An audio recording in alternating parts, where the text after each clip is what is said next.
Brother திரைப்பட விமர்சனம். இந்த சாதுவான குடும்ப நாடகத்தை ஜெயம் ரவி தோளில் ஏற்றுகிறார். திரைப்படத்தின் சற்றே சுவாரஸ்யமான முன்னுரை.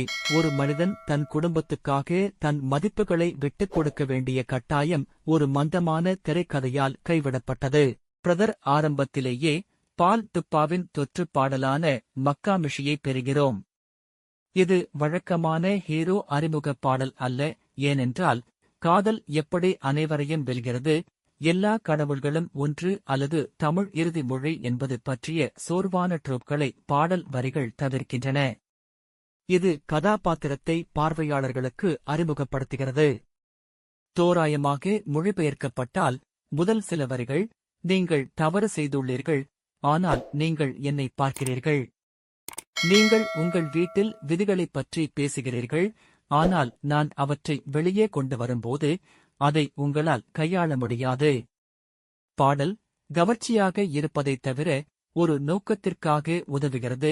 படத்தில் உள்ள மற்ற பாடல்களைப் பற்றி நாம் சொல்ல முடியாது.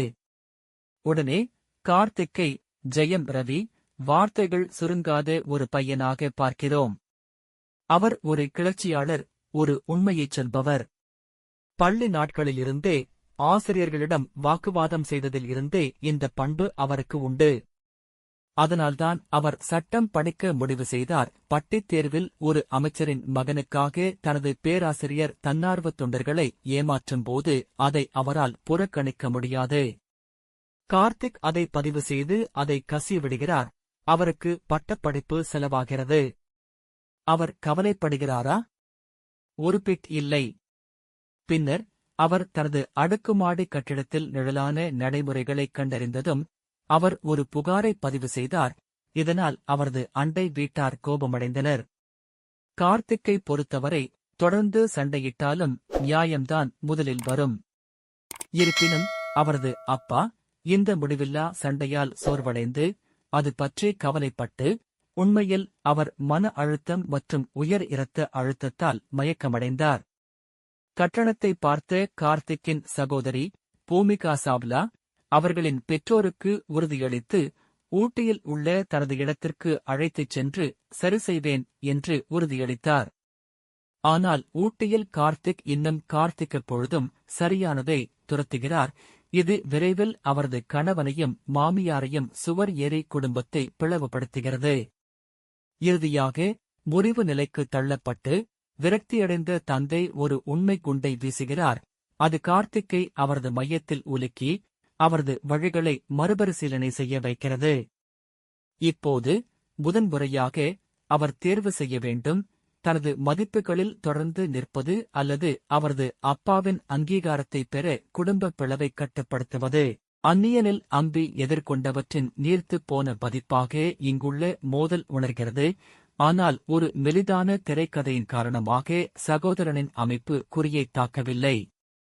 முதல் பாதி முழுவதும் கார்த்திக்கின் அசைக்க முடியாத சரியானதைச் செய் என்ற மனப்பான்மையை நிலைநிறுத்துவதற்கு அர்ப்பணிக்கப்பட்டுள்ளது.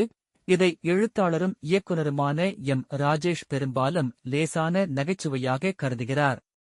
இதன் காரணமாக கார்த்திக் அல்லது அவரது மதிப்புகள் உண்மையான தாக்கத்தை உணரவில்லை. மேலும் படம் திடீரென முழுக்க முழுக்க மெலோடிராமாவில் கியர்களை மாற்றும்போது உணர்ச்சி தர்க்கம் குழப்பமாக உணர்கிறது. தனது முதல் 3 வெற்றிகளில் பெரிய நகைச்சுவை செட்பீஸ்களை உருவாக்குவதற்கு பெயர் பெற்ற ராஜேஷ் அந்த மாயாஜாலத்தை இங்கே பிரதிபலிக்க முயற்சிக்கிறார். ஆனால் பெரும்பாலான நகைச்சுவைகள் தட்டையாக விழுகின்றன, சிரிப்பு எதுவும் இல்லாமல் வெளியேறுகிறது. இந்த காட்சிகள் சதித்திட்டத்தின் வேகத்தை குறைக்கின்றன, மேலும் நிகழ்ச்சிகள் அதை சேமிக்க பெரிதாக எதுவும் செய்யவில்லை. ஜெயம் ரவி ஒரு சில சீரியஸ் காட்சிகளில் ஜொலித்தாலும் நகைச்சுவை அவரது பலமாக தெரியவில்லை. அவரது பிரசவம் பெரும்பாலும் மிகவும் செயலிழந்ததாக உணர்கிறது.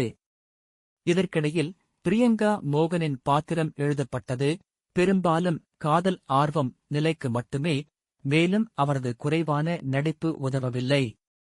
சில நடிகர்கள் மந்தமாக இருக்கும்போது மற்றவர்கள் விடிவி கணேஷ் மற்றும் சரண்யா பொன்வண்ணன் போன்றவர்கள் அதை ஒரு சில புள்ளிகளை மிக அதிகமாக உயர்த்துகிறார்கள். இதன் விளைவாக சீரற்ற முறையில் மீண்டும் சூடுபடுத்தப்பட்ட லாசக்னா போன்ற நடிப்பு ஏற்படுகிறது. ராஜேஷ் பெண்களை மோசமாக சித்தரித்ததற்காக கடந்த காலங்களில் விமர்சனங்களை எதிர்கொண்டார். ஆனால் இங்கே அவர் பூமிகாவின் கதாபாத்திரத்தில் சில திருத்தங்களைச் செய்தார். அவளது மாமனார் அவளது பெற்றோரை அவமானப்படுத்திய போது, அவளுடைய கணவன் தன்னை எதிர்த்து நின்றதற்காக அவளை அறைந்தால், அவள் மன்னிப்பு கேட்கும் வரை திரும்பி வர மறுத்து வீட்டை விட்டு வெளியேறுகிறாள். அவளது பெற்றோர் அவளை திரும்பி வர வற்புறுத்தினாலும் அவள் உறுதியாக நிற்கிறாள். வலிமையின் ஒரு அரிய தருணத்தை சேர்க்கிறாள். அண்ணந்தங்கை பந்தத்தை ஒரு கிளுகிளுப்பான பிளாஷ்பேக்குடன் சென்டிமெண்டில் நனைத்து ஒரு சத்தமான பாடலின் பின்னணியில் நம்மை விற்க முயற்சிக்கிறார் இயக்குனர். ஆனால் ஆவியற்ற நடிப்பு மற்றும் ஊக்கமில்லாத எழுத்து ஆகியவற்றால் கூறப்படும் பாசம் தட்டையாக விழுகிறது. இறுதியில் பலவீனமான எழுத்து பெரும்பாலான பழிகளை சுமக்கிறது. கட்டாய நகைச்சுவை துணுக்குகள் இல்லாமல் ஒரு நேரடியான குடும்ப நாடகத்தை உருவாக்க ராஜேஷ் தேர்வு செய்திருந்தால் அண்ணன் சிறப்பாக செயல்பட்டிருக்கலாம். மாறாக அது ஒரு தாக்கத்தை ஏற்படுத்தும் அளவுக்கு வேடிக்கையானதாகவோ அல்லது தீவிரமானதாகவோ இல்லை. கேமரா ஒர்க் மற்றும் எடிட்டிங்கும் சில சமயங்களில் சோப்போப்பரா உணர்வை தருகிறது. மேலும் ஹாரிஸ் ஜெயராஜின் இசை படத்தை உயர்த்த முயற்சிக்கும் போது கவரும் மக்காமிஷி மட்டுமே தனித்து நிற்கிறது.